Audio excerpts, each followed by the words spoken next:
Hello दोस्तों, मुझे उम्मीद है कि आप सभी अच्छे होंगे। दोस्तों, अब हम डिस्कशन करेंगे बैंक निफ्टी के बारे में। पहले हम लॉजिक समझेंगे, आज की ट्रेड के पीछे क्या लॉजिक था। उसके बाद हम डिस्कशन करेंगे कि कल के लिए हमें किस तरीके से तैयारी रखनी है। जैसे कि आपने देखा यहाँ पे निफ्टी 50 में, अगर आप देखेंगे निफ्टी 50 का डिस्कशन हम निफ्टी 50 की वीडियो में करेंगे। लेकिन ऊपर एक रेजिस्टेंस था, मार्केट ने इसका ब्रेकआउट दिया, इसने सपोर्ट की तरह एक्ट किया। फिर मार्केट ने जब इसका ब्रेकडाउन दिया, मार्केट ने जो ये नीचे सपोर्ट था इस लेवल को सीधे सीधे अप्रोच किया। आपने ये मोमेंटम यहाँ पे जरूर पकड़ा होगा। ठीक वैसे ही बात करें अगर यहाँ पे ये निफ्टी फाइनेंशियल सर्विसेज की अगर बात करें, तो इसने प्रीवियस डे हाई का ब्रेकआउट दिया। हमारा जो सेटअप है प्रीवियस डे हाई के ब्रेकआउट वाला सेटअप, उस सेटअप ने यहाँ पे इजीली बहुत ही बेहतरीन काम किया। ब्रेकआउट हमें बैंक निफ्टी में भी मिला है। अभी मैं आपको समझाऊंगा कि यहाँ पे हम ट्रेड क्यों नहीं ले सकते थे, क्योंकि ऊपर ऊपर दो रेजिस्टेंस बैठे हुए थे, 45,000 और 45,100। ये आपको बताया गया था कि जब तक 45,100 का ब्रेकआउट नहीं मिल जाता, तब तक एक पॉजिटिव मोमेंटम की आप मार्केट में उम्मीद नहीं कर सकते कि आपको पॉजिटिव साइड ट्रेड मिल जाए। ज्यादा बेहतर ये रहेगा कि अगर आप रिजेक्शन जोन से बियरिश कैंडल बनाता है मार्केट ने, यहाँ पे एक पैटर्न भी मार्केट ने बनाया, एक ट्रेंड लाइन का ब्रेकडाउन भी दिया और रेजिस्टेंस जोन से रिजेक्शन भी लिया, 45,000 का मार्केट ने ब्रेकडाउन भी दिया, नीचे प्राइस भी सस्टेन करा और यहां से हमें काफी बेहतरीन मोमेंटम मिला। यहाँ पे आप लोगों के मन में काफी सवाल भी आए होंगे, एक एक सवाल का हम डिस्कशन करेंगे। जैसे कि मैं आपको यहाँ पे कह रहा हूं कि मार्केट ने एक ट्रेंड लाइन बनाई, इसका ब्रेकडाउन दिया, साथ ही साथ 45,000 का भी ब्रेकडाउन दिया। तो यहाँ पे जो ये सबसे बड़ा सवाल आता है, जो खासकर मेरे से पूछा जाता है और ज्यादातर यही चीजें होती है कि इस 45,000 का तो हमें बार बार ब्रेकआउट भी मिला है, ब्रेकडाउन भी मिला है, वहां पे हमने ट्रेड क्यों नहीं किया। फिर से समझो, यहां पे आपको 45,000 का ब्रेकडाउन मिल रहा है, यहां पे हम ट्रेड कर रहे हैं, लेकिन ब्रेकआउट तो यहां पे भी मिला है, यहां पे भी मिला है, यहां पे भी मिला है, ब्रेकडाउन तो यहां पे भी मिला है, यहां पे भी मिला है, यहां पे ट्रेड क्यों नहीं किया। उसका मैं आपको लॉजिक प्रॉपर एक्सप्लेन कर देता हूं, जिससे आपको चीजें क्लियर हो जाएगी। ध्यान से समझना मैं आपको क्या समझाऊंगा। पहले हम चलो इसी लॉजिक को समझ लेते हैं। अब जैसे कि मार्केट में पहली ये कैंडल बनी, ध्यान से समझना, मैंने आपको क्या बताया था, ये एक रेजिस्टेंस जोन है 45,000 और 45,100 भी एक रेजिस्टेंस जोन है। जब तक आपको इसका प्रॉपर तरीके से ब्रेकआउट नहीं मिलता, तब तक आप एक बाइंग अपॉर्चुनिटीज के बारे में नहीं सोच सकते। पहली चीज मैंने क्लियर कर दी थी। दूसरी चीज, जो मार्केट में ये पहली कैंडल बनी, ये बहुत ही बड़ी कैंडल आपको बन गई, बड़ी ग्रीन कैंडल, बड़ी रेड कैंडल, बड़ी गैप अप ओपनिंग, बड़ी गैप डाउन ओपनिंग, इन चीजों से हम काफी ज्यादा दूर रहते हैं। अगर आप देखेंगे, ये लगभग आपको सीधे सीधे दिखाई दे रही होगी, 200 प्लस पॉइंट के आसपास की आपको एक कैंडल दिखाई दे रही है और ऊपर से गैप अप ओपनिंग भी है। पहली चीज जो हमने नोट करी।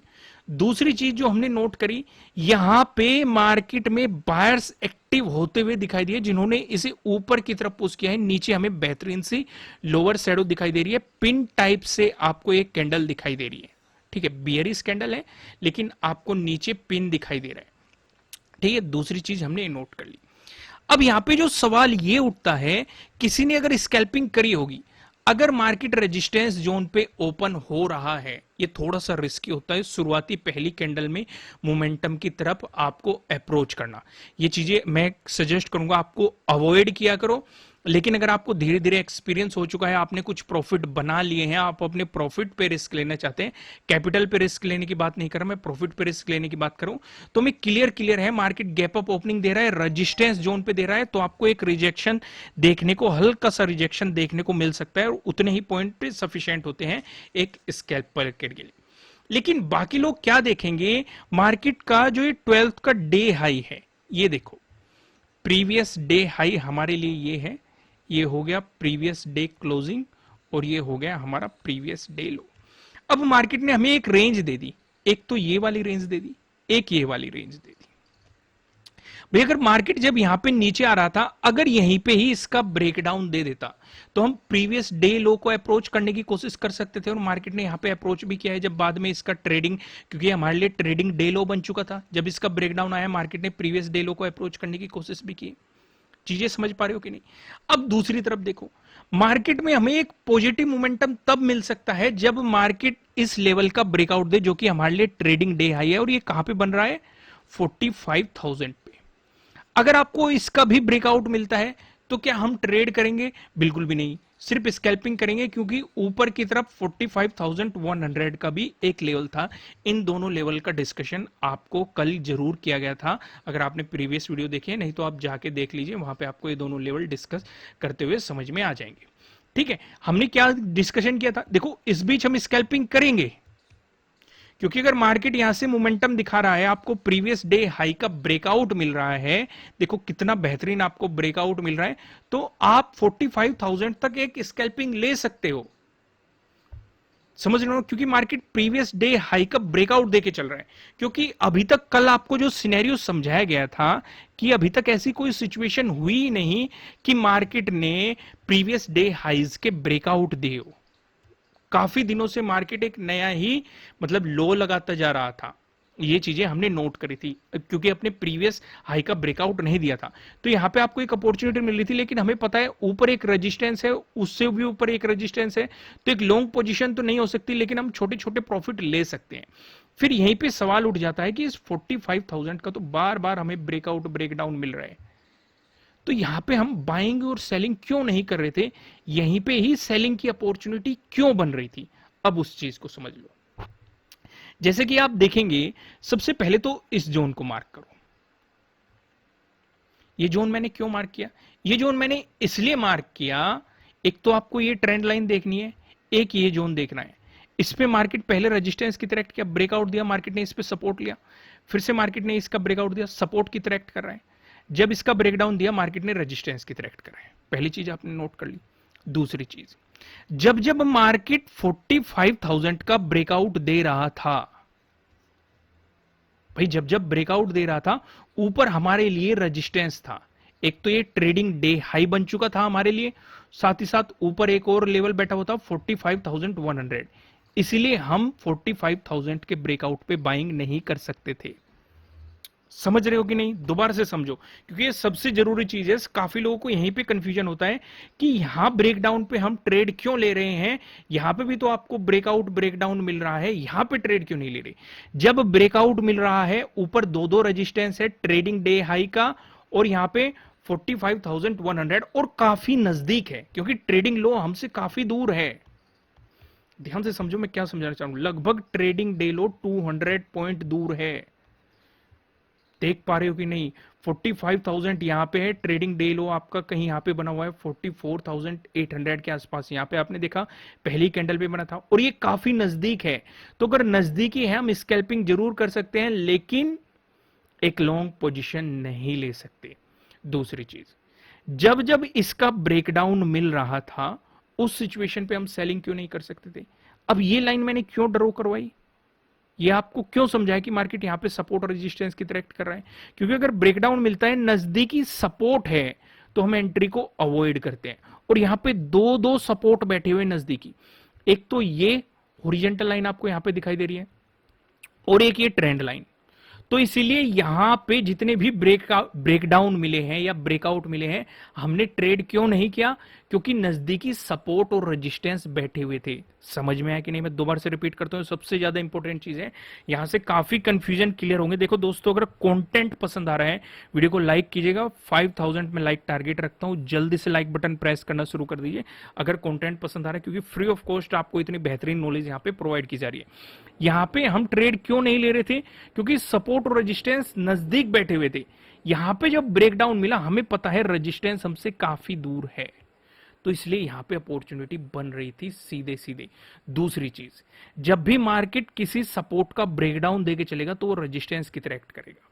और यहां पे जब मार्केट ने दो दो सपोर्ट लेवल का ब्रेकडाउन दिया है, तो यहां पे अगर मार्केट इसे रिटेस्ट करने भी जाएगा, जो कि गया भी है, अगर आप देखेंगे नेक्स्ट वाली कैंडल पे, मार्केट ने जब इसका ब्रेकडाउन दिया, एक रिटेस्ट किया, एक प्राइस एक्शन बनाया बेहतरीन, और यहां पे आपको मोमेंटम दिया है सीधे सीधे।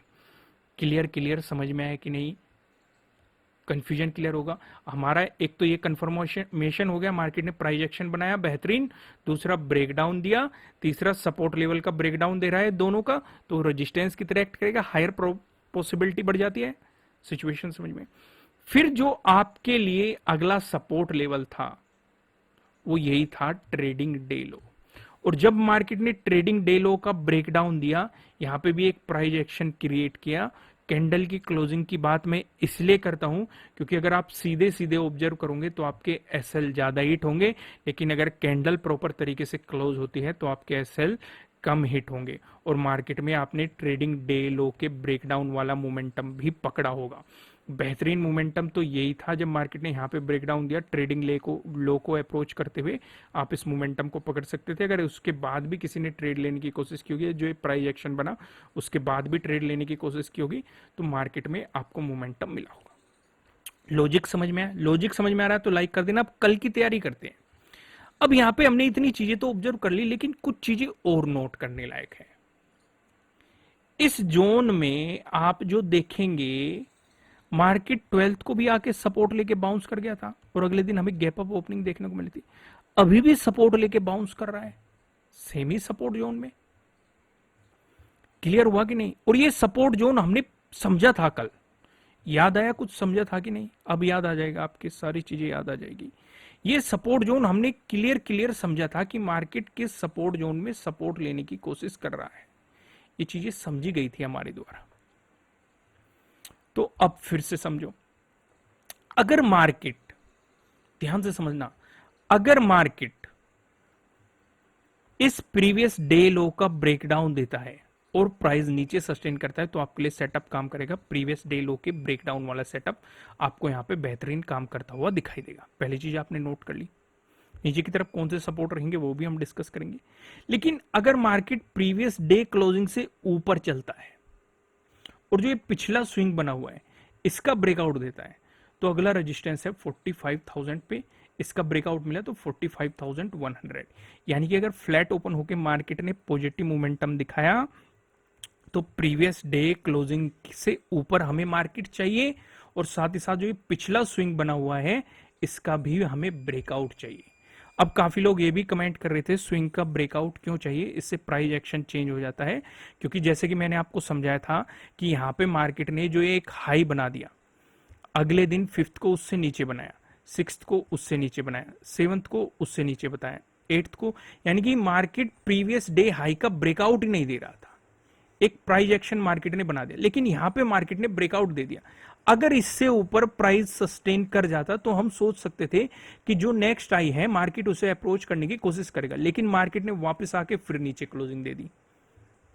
तो समझ रहे हो ना? इसलिए मैं क्या कह रहा हूं कि पिछले स्विंग का अगर हमें ब्रेकआउट मिल जाता है, उससे ऊपर प्राइस सस्टेन कर जाता है, तो हम उससे अगले जो हमारे सपोर्ट रेजिस्टेंस है उन्हें अप्रोच करने की कोशिश कर सकते हैं। चीजें क्लियर हुई कि नहीं? यहाँ पे मैं आपको जो समझाने की कोशिश कर रहा हूँ एक एक चीजें क्लियर है। वहीं पे दूसरा डिस्कशन करते हैं। अगर फ्लैट ओपन होकर मार्केट नेगेटिव मोमेंटम दिखाता है, उस सिचुएशन पे हमें चाहिए प्रीवियस डे लो का ब्रेकडाउन। ज्यादा बेहतर तो ये रहेगा, मैं आपको ये भी सजेस्ट करूंगा, जो 13 का डे लो है इसका भी ब्रेकआउट होने देना, वो ज्यादा बेहतर रहेगा। क्योंकि अगर इसका ब्रेकडाउन होके प्राइस नीचे सस्टेन कर जाता है, जो 30 का डे लो है ये आपके लिए नेक्स्ट सपोर्ट जोन बन जाएगा। इसका आपको ब्रेकडाउन मिला तो इस वाले जोन में आपको सपोर्ट देखने को मिलेगा, यानी कि 44,300 के अराउंड। इसका भी आपको ब्रेकडाउन मिला, जो 28 का डे लो है ये आपके लिए अगला सपोर्ट जोन बन जाएगा। लेकिन वहीं पे अगर आपको गैप अप ओपनिंग देखने को मिलती है, उस सिचुएशन पे हम क्या करेंगे? देखो दोस्त, अगर ज्यादा बड़ी गैप अप ओपनिंग देखने को मिलती है, फिर से समझो, ज्यादा बड़ी गैप अप ओपनिंग देखने को मिलती है, जैसे मार्केट ने रेजिस्टेंस जोन पे गैप अप ओपनिंग दे दी, तो अपने प्राइस एक्शन बनने का इंतजार करो। जैसे हमने यहाँ पे मार्क कर ली चीजें और एक बेहतरीन सा प्राइस एक्शन बनने का इंतजार किया, उस सिचुएशन को हमने ऑब्जर्व किया, तो इन्हीं चीजों को आपको भी ऑब्जर्व करना होता है। लेकिन अगर इसी स्विंग के आसपास मार्केट ने आपको गैप अप ओपनिंग दे दी और ब्रेकआउट दिया, बुलिश कैंडल बनी, तो आपके लिए रेजिस्टेंस यही रहने वाले ऊपर की तरफ 45,000, 45,100। लेकिन अगर यहाँ पे बियरिश कैंडल बनी तो आपके लिए सपोर्ट बनेगा प्रीवियस डे क्लोजिंग पहला सपोर्ट, इसका ब्रेकडाउन मिला प्रीवियस डे लो, इसका भी आपको ब्रेकडाउन मिला तो ये वाला सपोर्ट जोन आपके लिए रहेगा। इसका ब्रेकडाउन मिला 30 का डे लो मार्केट अप्रोच करने की कोशिश करेगा, इसका भी ब्रेकडाउन मिला तो फिर आप ये वाला सपोर्ट जोन देखेंगे, इसका ब्रेकडाउन मिला 28 का डे लो। ठीक है, यहां तक चीजें क्लियर होगी। वहीं पे अगर आपको गैप डाउन ओपनिंग मिल जाती है, उस सिचुएशन पे हम क्या करेंगे? उस सिचुएशन पे आप पूरा फोकस इस जोन पे रखेंगे। क्यों? क्योंकि मार्केट इस जोन पे सपोर्ट लेके बाउंस कर रहा है, अगला इंपॉर्टेंट सपोर्ट मार्केट इसे मान के चल रहा है। तो अगर इसी जोन के आसपास हमें गैप डाउन ओपनिंग देखने को मिलती है और बन जाती है बियरिश कैंडल, और उस बेरिश कैंडल से नीचे मार्केट चलता है तो नीचे की तरफ कौन कौन से सपोर्ट जोन है वो आपको पता है। लेकिन अगर मार्केट यहां पे सपोर्ट लेके बुलिश कैंडल बनाता है तो बाइंग तब तक नहीं करनी जब तक मार्केट प्रीवियस डे क्लोजिंग का ब्रेकआउट नहीं दे देता, प्रीवियस डे क्लोजिंग से ऊपर मार्केट नहीं चलने लग जाता, तब तक आपको बाइंग के बारे में नहीं सोचना चाहिए। जो ये पहला स्विंग रहेगा ये आपका पहला रेजिस्टेंस, इसका ब्रेकआउट मिल गया तो 45,000, इसका ब्रेकआउट मिल गया तो 45,100। चीजें क्लियर होगी दोस्तों। आप लोग उन्हें अभी तक अगर अकाउंट ओपन नहीं किया है फायर्स में तो अपना अकाउंट ओपन कर लीजिए। एक बात और मैं एक्सप्लेन कर देता हूं। एक भाई का मुझे कमेंट आया था कि जैसे मुझे यहाँ पे प्लस पॉइंट दिखा रहा है इंडेक्स पे आपकी बाइंग सेलिंग नहीं होती है, वो फ्यूचर पे होगी। जैसे आप यहीं पे क्लिक करेंगे तो यहीं पे आपको ऑप्शन दिखाने लग जाता है। जैसे आप इंडेक्स पे क्लिक कर रहे हैं तो आपको ऑप्शन नहीं दिखा रहा है। समझ रहे हो मैं क्या समझाना चाह रहा हूँ। लेकिन अगर मैं जैसे यहाँ पे फ्यूचर का चार्ट लगाऊंगा, अगर आप देखेंगे तो आपको ऑप्शन दिखाने लग जाएगा। इसलिए मैं कह रहा हूं कि अपना फायर्स में अपना अकाउंट ओपन कर लो। जैसे मैं यहाँ पे फ्यूचर्स का चार्ट लगा लेता हूं तो यहाँ पे फ्यूचर्स के चार्ट पे लगते ही जैसे ही आपको ये बाइंग सेलिंग यहाँ से भी कर सकते हो, बाइंग सेलिंग का यहीं से भी आपको ऑप्शन मिल जाएगा। नहीं तो जो ये प्लस साइन दिख रहा है इससे भी आपके बाइंग सेलिंग के ऑप्शन यहीं से आ जाएंगे। क्लियर बाइंग सेलिंग आप यहीं से कर सकते हो। सब कुछ आपको यहीं पे स्क्रीन, प्रॉफिट लॉस, बेहतरीन एग्जिट भी एक क्लिक पे हो जाता है। इसलिए मैं आपको सजेस्ट कर रहा हूँ फायर्स में अपना अकाउंट ओपन करा लीजिए। नीचे डिस्क्रिप्शन में आपको लिंक मिल जाएगा। एक ऑप्शन ट्रेडर के लिए एक बेहतर ऑप्शन रह सकता है। मुझे पर्सनली प्लेटफॉर्म पसंद आ रहा है, मैं इसे पर्सनली यूज कर रहा हूँ इंट्राडे ट्रेडिंग के लिए, क्योंकि वन क्लिक एग्जिट हो जाते हैं, वन क्लिक एंट्री हो जाती है। अपने स्टॉप लॉस को सिर्फ ड्रैग एंड ड्रॉप करके आप ट्रेल कर सकते हैं। या कहीं पे जैसे मान लो ये स्विंग मार्केट ब्रेकआउट देता है तो हम यहीं पे ही एंट्री अपनी पोजिशन भी लगा सकते हैं कि हमें नई नई एंट्री कहाँ पे चाहिए। चीजें क्लियर हो रही है ना दोस्तों। तो जल्दी से वीडियो को लाइक कीजिए, कमेंट करके बताना कि आपको एनालिसिस कैसे लग रहे हैं। नए हो सब्सक्राइब करना। फिर मिलेंगे किसी नेक्स्ट वीडियो में किसी अच्छे कंटेंट के साथ। Thank you.